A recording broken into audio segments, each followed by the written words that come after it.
In the name of love and justice, here comes Magical Girl. Oh, fun. Even if this is my curse, I will love this curse as a blessing. We will meet again as stars. Well, time to peruse that old Wikipedia on which of these are the least dangerous. Or most dangerous. I'm not sure which one I want, to be honest. Alright, we're going with Blue Star. Nice to see you again, eh? I hope you enjoyed your trip. Did you know that there's been a lot happening since you've been gone? Honestly, it wasn't hard replacing you. If you have any questions, I will answer them freely. You can ask about anything that's happening outside, how many attempts we've made, or what's going to happen moving forward. Well, I can make a guess on how many attempts we've made.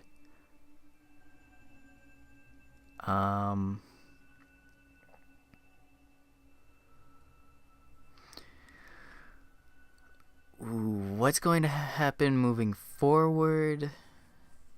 Or what's going to happen outside? Well, we'll figure out what's going to happen moving forward. What's going on outside? Those heads and eyes are still watching us through the tunners and gazers. And the wings are still flapping forward towards the sun, not realizing their feathers are melting away. Our branches are still providing a steady supply of energy without any major incidents. In the back alleys, the cleaners and fixers are living their lives covered in vomit. The people from the outskirts are still crying out to break into the city.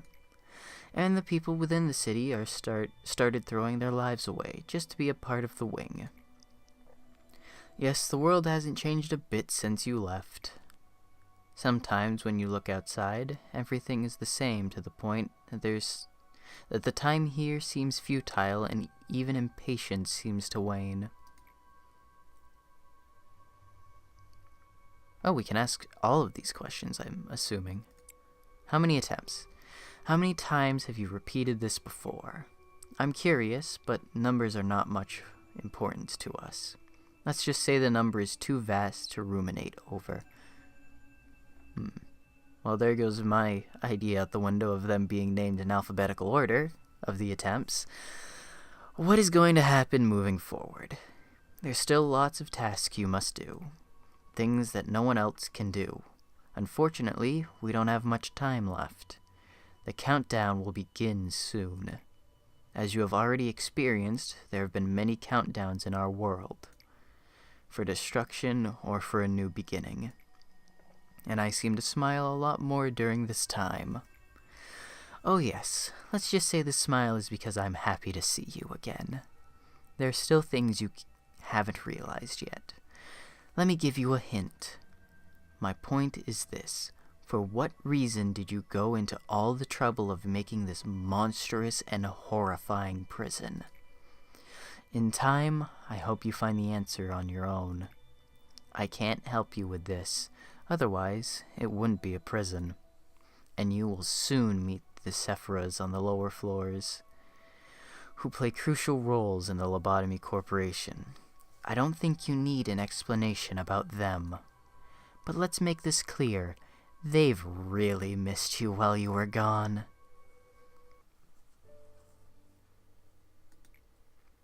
Quiet, isn't it? Take a good look at this silence. Manager, have you ever woken up early to walk the streets during the dawn?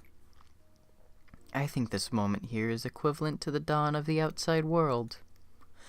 Abnormalities are in hibernation due to the Quill-off deterrent during the off time.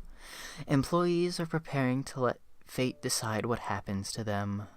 When the deterrent gets weaker, their suppressed powers will wake them. It's always hard to believe such a quiet place like this will soon be engulfed by pandemonium. How nice would it be to keep this tranquility? How many times do we have to fail, or how much must we get used to darkness to finally encounter the light? Good morning, Chesed. Yes, good morning. Good luck today. Chesed, I've been thinking, and I believe I was really lucky to be assigned to the welfare team. Just getting into lobotomy was really competitive, but getting assigned to this team, that was like a miracle. Brown-nosing will get you nothing. Think of it as flattery. But there's no one who cares more about the other employees like you do, Chesed. Everybody knows how little the other department leaders care about their employees. No, you're wrong. I'm just saying I appreciate you a lot. Sorry for keeping you so long. I'll be going now. Yes, go get ready for today. For many days, I consoled myself that I wasn't doing that bad for a Sephira. I didn't put my employees into deadly situations, and I managed to be flexible time after time. Getting mad at someone for breaking rules, or agreeing with someone who claimed to make this place better. If I take a step back and look at it all, I can't help but think, what's the point in all of this? I hoped to send them off in peace because they were meant to die anyway. I was hiding the biggest lie of all inside. But I continued playing the role of a good leader, knowing that it was all a lie.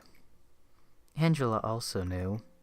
She knew that I could never expose every secret of this place to the employees and overthrow the system. I mean, I just didn't want to go against her.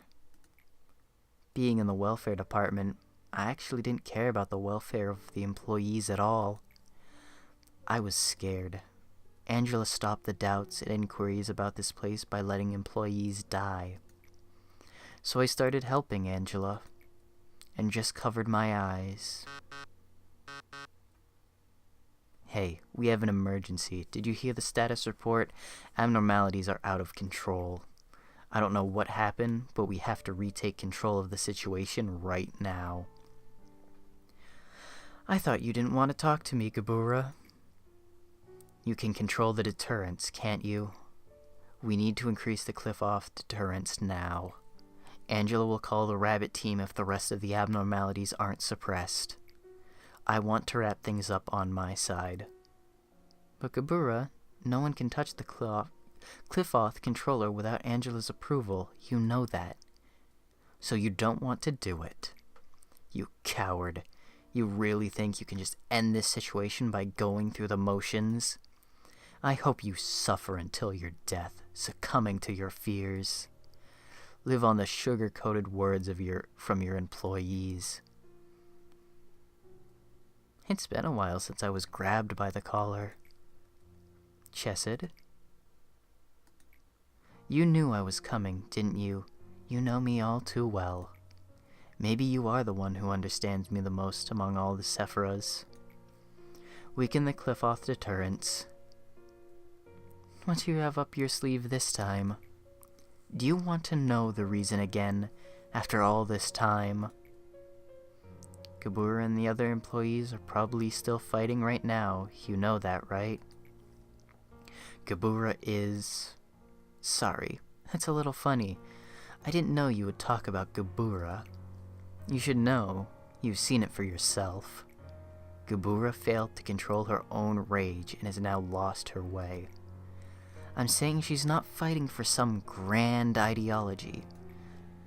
She will know her own condition the best. Everybody has their own battles in this place. But I feel like I'm the only one who is seeing this situation. I thought you liked that, Chesed. Drinking a cup of coffee, enjoying the peaceful day with your classical music. I think I'm providing the right environment for you. Our conversation has run longer than I expected. So, let me tell you again. Lower the deterrents.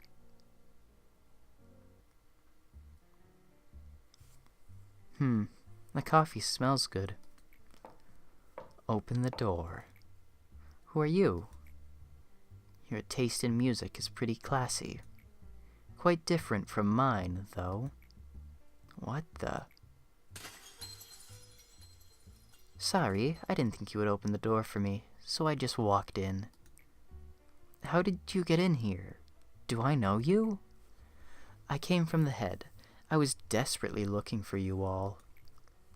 The reason I came all this way, let's just say I came here to play my favorite music. Hey you, can you tell me who this gentleman is? Daniel. His name is Daniel. Daniel, is it? The name is more than you deserve. I guess you are in charge of this place. Open the sector that those monsters are locked in. Like you saw earlier, it's nothing for me to open any locked door with my power. I'm just being polite, asking you to do it since you're in charge of this place. Don't resist. Just listen to me. If you do so, maybe some of these people might be able to escape. It's easy to point the finger at the betrayer, but you never really know until you experience the situation yourself. A chill came over my entire body, a fear that I had not yet felt before. I met numerous experimental abnormalities, but I never experienced my body being paralyzed and my blood curdling like this before. So this is the head. Manager, do not give me an order. Do not try to justify cowardly acts to me. I'm ashamed for consoling myself, saying that there was nothing that could be done after passing through the tunnel of defeat. I'm so ashamed of myself, I can't bear it anymore. My body is like a punishment for me, reminding me of the past. I can't even bleed from this body. I don't want to be the puppet who gains approval by doing Angela's dirty work.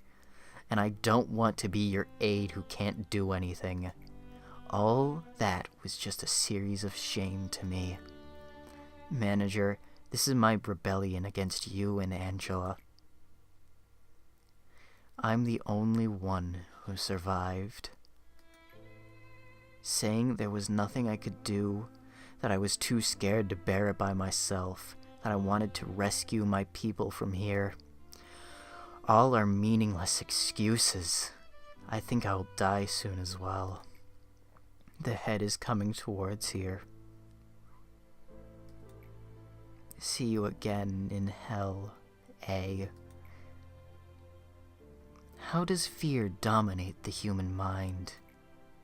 How many people would keep their belief if they came face to face with a real nightmare?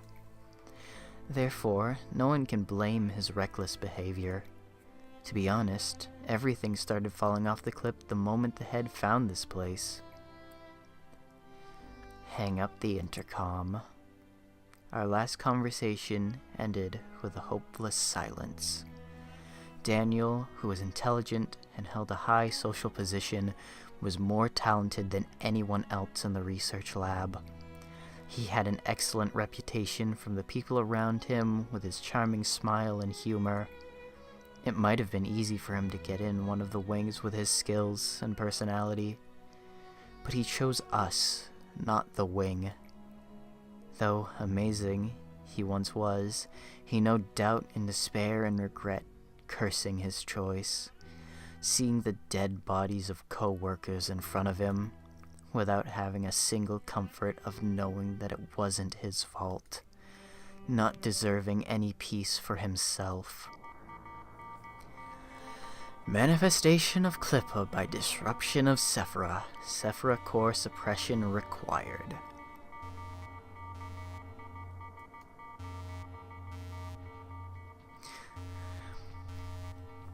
Everybody might have noticed, we never had this kind of situation before. Those monsters were supposed to be sleeping, but are now woken up by something. Let's not focus too much on what caused this. Let's solve the problem since the situation dictates us to.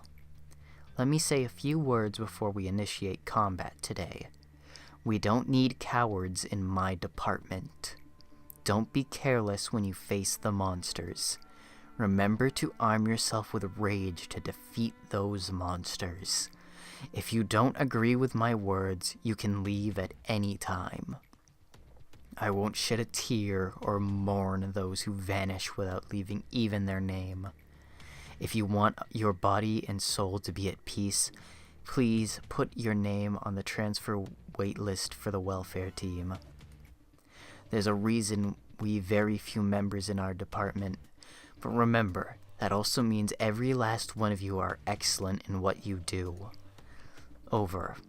I'll talk more after sorting out this mess.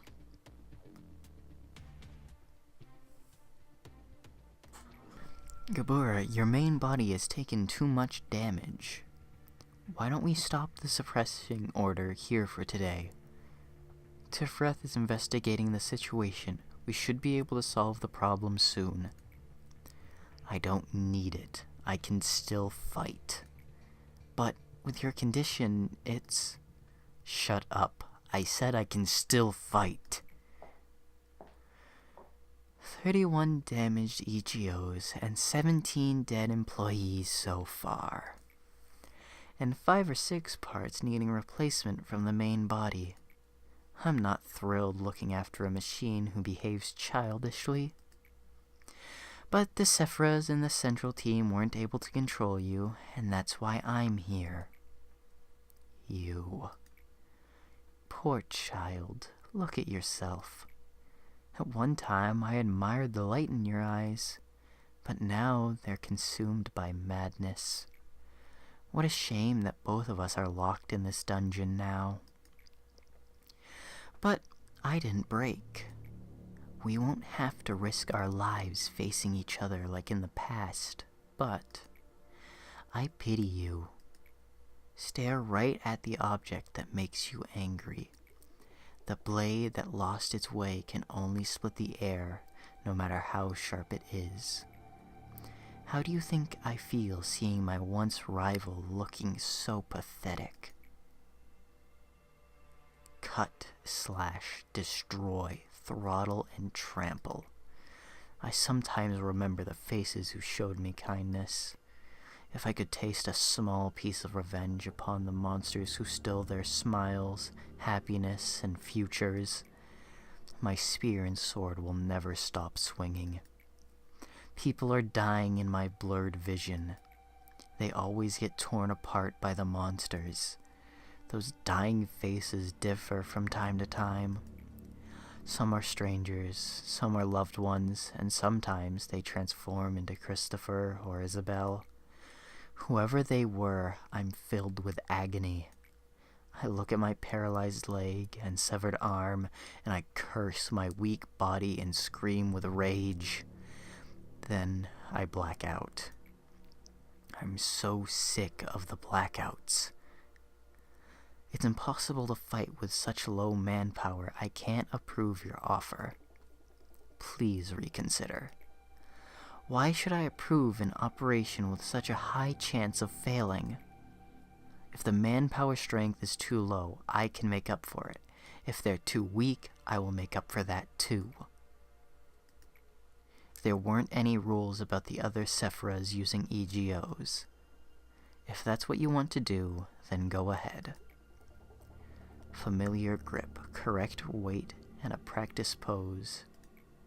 This feeling is so distinct that it pulls me back into the right path, away from wandering just like a road sign. I completely lose track of time while I wielded my weapon. It was a little funny to see Tifreth and Chesed bewildered faces after they saw me covered in blood. I tried my best to stab and break them, but they will recover again someday. Some wail and others scream. I also broke and lost some of my parts, but those are soon replaced. What a perfect little hell just for me. Are you looking for your arm? Here you go. Just think of it as me being merciful to a fellow warrior as I leave you with one of your arms. I don't think she knew what a tragedy she brought here that was caused by her great ideology. I don't know if it could have helped, but this happens quite often, way more than you think. I mean, a little sprout getting trampled to death is common. I would say you're quite a lucky survivor. You even thwarted my plans a little.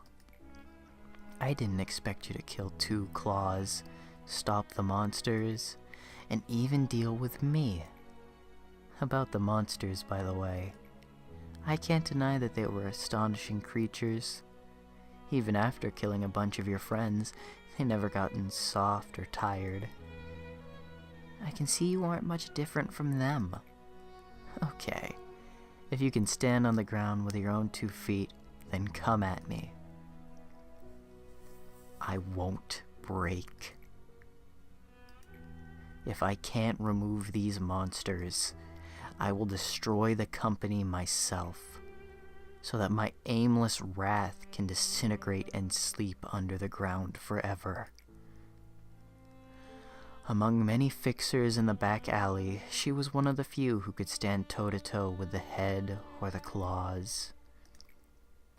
She was called the Red Mist among the people of the back alley. She earned that name by protecting us from the outside threats. Michelle's betrayal led the eye to our hiding place, and the head mercilessly sicked their claws on us. Instead of dealing with her directly, the cunning head unleashed the unstable abnormalities to eliminate us. The abnormalities were out of control, tearing apart our comrades, as the claws hunted their prey. It was beyond her limits, but she gave it everything she had to protect us. She lost an eye, one of her arms was cut off, and was covered with irreparable scars all over her body. But she didn't give up, and she eventually protected Bee and myself from death. Collect the dead body. The corpse at the time demonstrated the horrendous situation she went through. She opened her eyes again after a long time had passed, but her unfocused anger dragged her down deep to the bottom, so we had to reboot her many times. Manifestation of Clippa by disruption of Sephira. Sephira core suppression required.